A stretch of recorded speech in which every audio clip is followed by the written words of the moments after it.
மீண்டும் இயேசுவோடு பேசுவோம் என்ற இந்த நிகழ்வில் உங்களுக்கு தேவ வார்த்தையை சொல்ல அந்த பாக்கியத்தை ஆண்டவர் எனக்கு தந்ததற்காக கர்த்தருடைய நாமத்துக்கு ஸ்தோத்திரம்.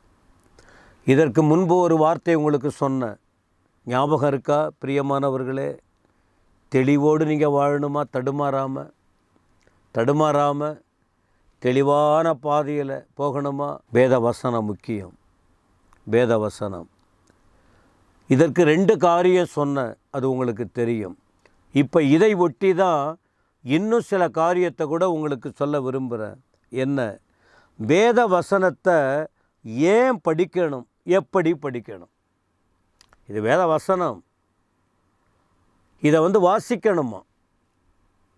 ஒரு காரியத்தை படித்தாதான் அறிவை வளர்த்துக்க முடியும், கேட்டால் தான் தெளிவடைய முடியும்.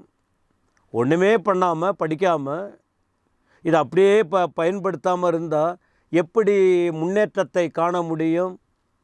அப்போது வேத வசனத்தை ஏன் படிக்கணும் அப்படின்னு சொன்னால், வாழ்வின் தெளிவுக்காக. நான் ஏற்கனவே சொன்னேன், தெளிவோடு வாழ. நான் இதெல்லாம் படித்து இதை இந்த வேதத்தை படித்து தான் என் புத்தியை நான் மாற்றியிருக்கேன். கோபங்களை மாற்றிக்கிட்டு இருக்கிறேன், பிடிவாதங்களை மாற்றிக்கிட்டு இருக்கிறேன், தவறான வழியை மாற்றி கொண்டு இருக்கிறேன். என்னோட பழகிறவங்களுக்கு தெரியும். அது எதனால் வருவது தெரியுமா? இந்த வேதத்தை படிப்பதினால்தான். சும்மா பேசிட்டு நம்ம விடலை. நான் ஒரு சபை வச்சுருக்கேன், என் சபை ஜனங்களை கேட்டு பாருங்க, இதில் என்ன இருக்கோ அதை தான் சொல்லுவேன். இதன்படி நடக்க முயற்சி பண்ணுறேன், அவ்வளோதான். எல்லாத்துலேயும் கரெக்டாக இருக்கிறேன்னு சொல்லலை, ஆனால் முயற்சி பண்ணுறோம். இந்த தெளிவை கொடுப்பது எது? ஆண்டவருடைய வார்த்தை. ஆண்டவர் தான் வார்த்தை. வார்த்தை தான் தேவன். அவர் தான் தேவன், அவர் தான் வார்த்தை. அந்த வார்த்தை கண்ணால் பார்க்கும்போது, காதால் கேட்கும்போது, உள்ளத்துக்குள்ளே கொண்டு போகும்போது தெளிவு கிடைக்கிறது. பிரியமானவர்களே, தெளிவு கிடைக்கிறது. 2வது ஏன் படிக்கணும் அப்படின்னு சொன்னால், ஆவிக்குரிய வளர்ச்சி. மாம்ச வளர்ச்சியும் இருக்குது, ஆவிக்குரிய வளர்ச்சி இருக்குது. மாம்சத்தில் இந்த மாம்சம் வளரணுன்னா ஒன்றும் பிரச்சனை இல்லை, சாப்பிட்டுக்கிட்டே இருந்தால் போதும். நிறைய சாப்பிட்டுக்கிட்டு, ஃபுல்லாக சாப்பிட்டுக்கிட்டு, விரும்புவதெல்லாம் சாப்பிட்டுக்கிட்டு இருந்தால், உட்கொண்டால், புசித்தால் ஒன்றும் பிரச்சனை இல்லை. உடல் பருமனாக மாறிடும், அது ஒரு ஆர்வமாக இருக்கும்.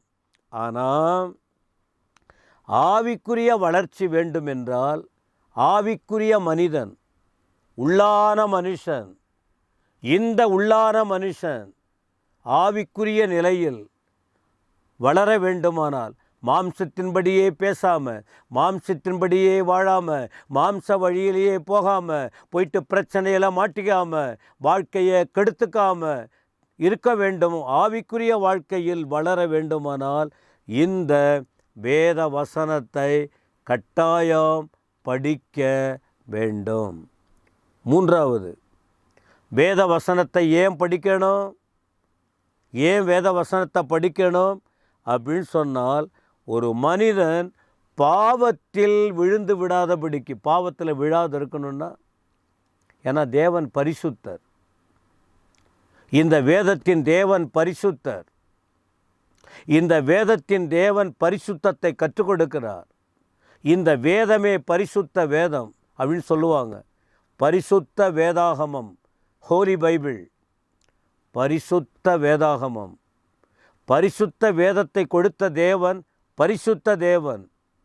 இந்த பரிசுத்த வேத வார்த்தைகளை எழுதுவதற்கு அருள் செய்தவர் தேவ ஆவியானவர், பரிசுத்த ஆவியானவர். இந்த 66 புத்தகம் என்று அழைக்கப்படுகிற இந்த பரிசுத்த வேதாகமத்தை ஆண்டவர் யார் மூலமாக எழுத வைத்தார் என்றால், மனிதர்கள் மூலமாக தான். அந்த மனிதர்கள் பரிசுத்த மனிதர்கள்.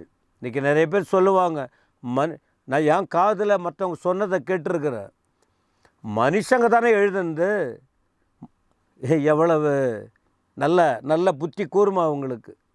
இதை போல் பேசுகிறாங்க பாருங்கள், ரொம்ப அறிவாளி, ரொம்ப அறிவு அவங்களுக்கு இருக்குது.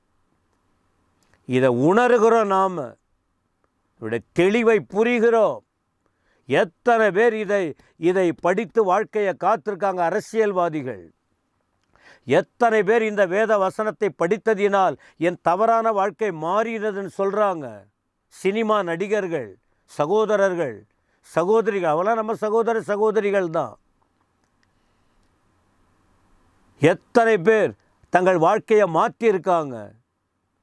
பாவம் செய்யாதிருக்க வேண்டுமானால், பாவத்திலிருந்து தப்புவிக்கப்படுவதற்கு வேத வசனம் படிக்க வேண்டும்.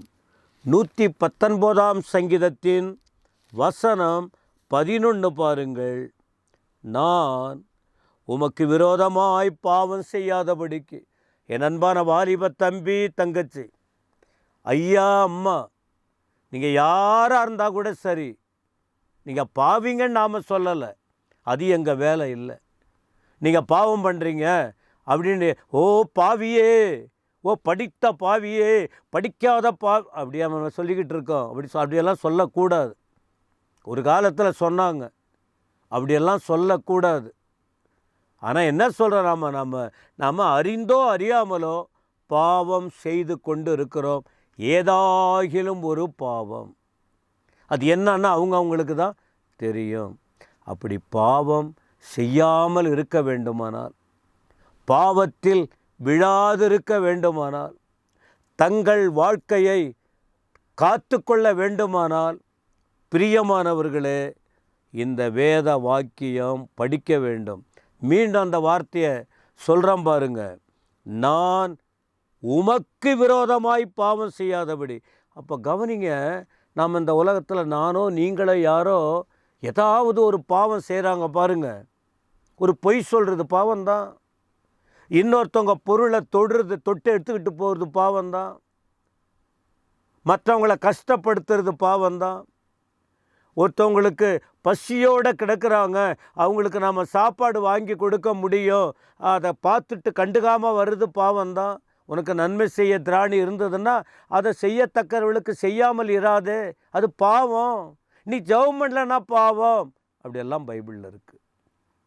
ஆகவே உமக்கு அப்போ பாவம் என்பது ஆண்டவருக்கு விரோதமாய் செய்கிற ஒன்று.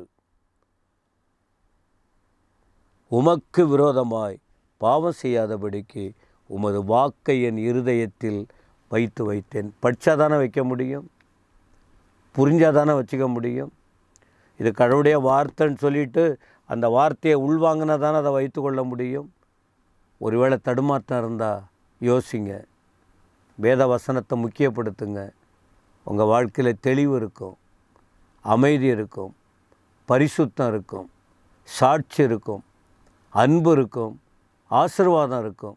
இப்படிப்பட்ட வாழ்க்கை வாழ்ந்திட தேவன் உங்களுக்கு கிருபை கொடுப்பாராக. ஆமேன், ஆமேன்.